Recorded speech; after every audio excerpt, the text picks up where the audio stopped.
night efficiency-wise from LeBron and AD. I just wondered if you saw anything in some of the shots they were missing and how that built as the second half went on. Yeah, we missed some pretty good looks. First of all, respect to them. They did what they were supposed to do, take care of their home floor, held serve. And now it's on us to fill our cups back up and go do what we need to do on our home floor, starting with Game 3. That's all we need to be concerned about is Game 3. In terms of the efficiency, we were aggressive, came out a whole lot better than we did in Game 1. Again, the increments in which we're improving as this series goes on, albeit it's only been 2 games. We did a lot of good things out there tonight. We had some lulls that they were able to take advantage of. Did a great job defensively in the first half, majority of the third, and then, kind of got out of rhythm offensively, and they caught fire, and that combination usually leads to your demise. But, proud of our guys. They bounced back. We addressed a lot of the things that we said we were going to try to do better. Still got to be better in transition D. But overall, the energy was there, the effort was there, the urgency was there. We just caught a bad stretch. You mentioned the shooting. Denver was 7 for 25 from 3, but getting good looks in the first 3 quarters. They hit those 5 straight. What's the philosophy in trying to deal with the ball screens there and still think about Jokic? Just can't relax off the ball. They're one of the better off-ball offensive teams in the league. And you cannot relax. They set those back screens, and they're slipping out, and Jokic is giving the handbacks to Green or whoever, Gordon. We just can't relax off the ball. They draw a lot of attention in the half court, and then, they had some other guys step up as well in terms of Michael Porter Jr. So it's Bruce Brown. It's just got to be, again, tighten the screws, continue to extract what we can from these games to help us be in a position to take care of business once we get home in Game 3. Darvin, 2-part question. One, you changed the starting group, put Vando in for Dennis. I guess that was the normal starting group you guys have been going with, but how'd you decide on that? And then second thing was kind of changing the matchups down the stretch where you put LeBron on Jokic, Rui on Jamal, so you could kind of switch their 2-man action. Just that decision as well. Yeah, just starting Vando, just, inserting some energy and some size and athleticism into the lineup. And then, as you mentioned, that was our starting lineup for the, remainder of the regular season. And the only time it wasn't our starting lineup was Game 6 against Golden State. So, and Game 1 here. And so, getting him back out there, allowing him to, putting a bigger body on Murray, I thought it was effective. And as far as just running different guys at Jokic, we're going to have to guard him by committee. AD does the best job he could possibly do in a one-on-one. But again, even when A is guarding him straight up, our guys off the ball have to have their antennas up, be in a position to help, and then close out effectively. Not being undisciplined with their closeouts. But again, your Joker is just one of those guys. You got to change matchups. You got to change coverages. And I won't get into any details about what we plan to do going forward, but that's just the way it is. And in general terms, like he's going to make you work. He's going to make you go on your bag of tricks and try to slow him down. Darvin, with LeBron spending so many possessions guarding Jokic, do you think that had anything to do with his shot selection in the fourth quarter, taking threes early on in the quarter versus driving? I just thought he was trying to make a play for his teammates. He was open. They're playing off of him. He's a highly capable three-point shooter. He let it fly. With our team overall just wanting us to continuously play downhill.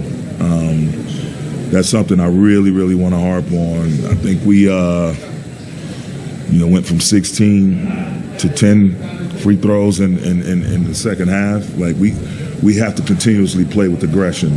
And again, like I always say, love and live in the paint. And that'll allow some of those three-point attempts to be that much more open and that much more in rhythm.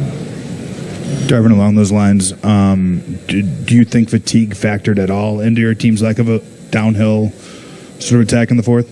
They do a great job shifting on their side. They have a bunch of athletes. Just have to make quick plays. They have to be quick decisions. Whenever you probe too long or you hold the ball too long, it strengthens their defense. You know, they have long, athletic wings, and obviously Joker is long. Green, Gordon, those guys are super duper athletic.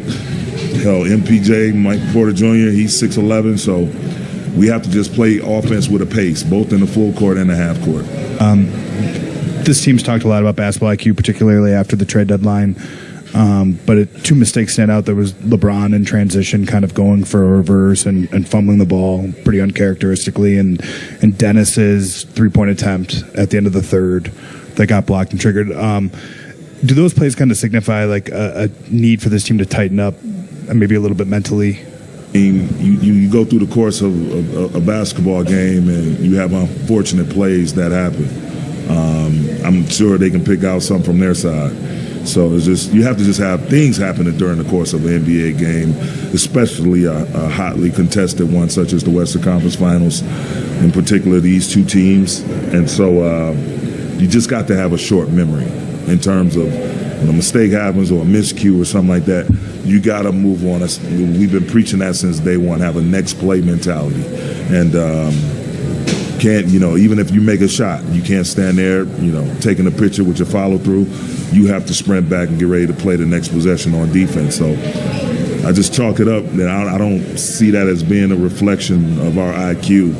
It's just, unfortunate circumstance on those couple of plays. Darvin, what did you see in the middle of that fourth quarter when they were hitting the threes? Were you guys relaxing? What was going on that you saw there? I mean, we had a situation where we kind of cross-matched, and again, they're the best offense in the league. So it's like they're going to put pressure on you to guard them, ball in hand or off the ball. And again, we'll go back and look at our off-ball defense. You start out, you're shifted against the Joker, you're shifted off of Murray. You're trying to take away their back doors, but they also have the capability to sprint uphill, to get behind the three-point line and launch. And so you have to be ready to guard a little bit of everything. And that's what happens when you're dealing with a championship caliber ball club. It's like you got to, it's no one thing that you're going to be able to take away and it's going to shut them down. There are multiple ways to beat you, multiple actions, multiple players that can just get hot, as we just saw. And so our thing is to not get disappointed, not get discouraged, just continue to compete at a high level. And if they make the shot hotly contested, then we have to live with it and go back and try to do the same. Darvin, two of your role players, Austin and Rui, seem to have really good games for you. What did you make of how they played for you guys? Just told them to come out, be assertive, be aggressive, don't think twice. When we play with pace and we make quick decisions, we're a damn good ball club offensively. Whenever there's going to be times we have to slow down and try to punch it into the paint. But for the most part, when the ball is moving, changing hands, I just think, we put ourselves in a good position to win. I mean, we had 5 players in double figures. So, that's a telltale sign. 26 assists, we can get that up a little bit higher, but that's not bad either. Only made 8 threes. So, again, we just have to continue to chip at the rock, try to do a better job of taking care of the ball in certain moments, and continuously get better. Darvin, you guys haven't lost 2 in a row, I don't think, since maybe mid-March, and you've taken control of every series by stealing 1 on the road. What's the psyche of the team right now, just in the immediate aftermath? Well, they're like us. They're undefeated at home. We knew it was going to be a challenge, a hard one at that.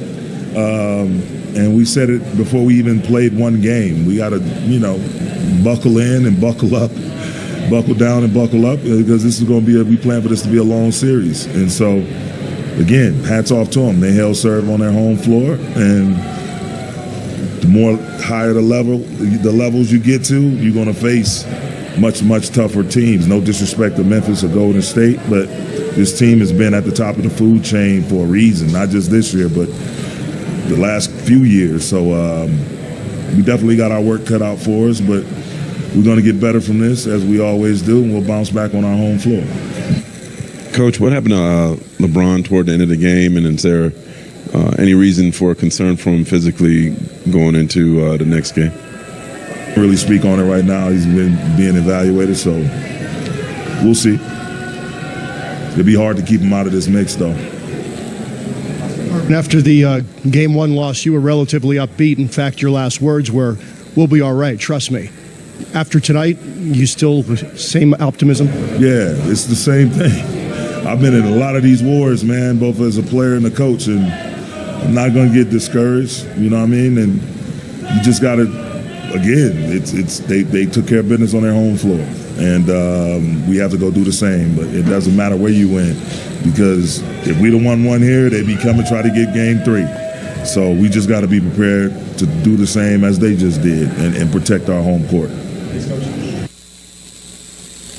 Just want to ask you about the kind of going for offensive rebounds versus getting back in transition, what the balance is there for guys like Vando or AD with, how much Denver can hurt you going up down the court. Yeah, I mean, if we have a rule, like if you're in a certain space on the floor on the weak side, then you have permission to crash as hard as you can. But if you're up top above the break, I mean, you got to sprint back on shot, not when the ball hits the rim, not when it lands or if someone catches it. As soon as you see your teammate, the ball leave his hands, you got to be back. And so that's one of the things that we'll try to be better at come game.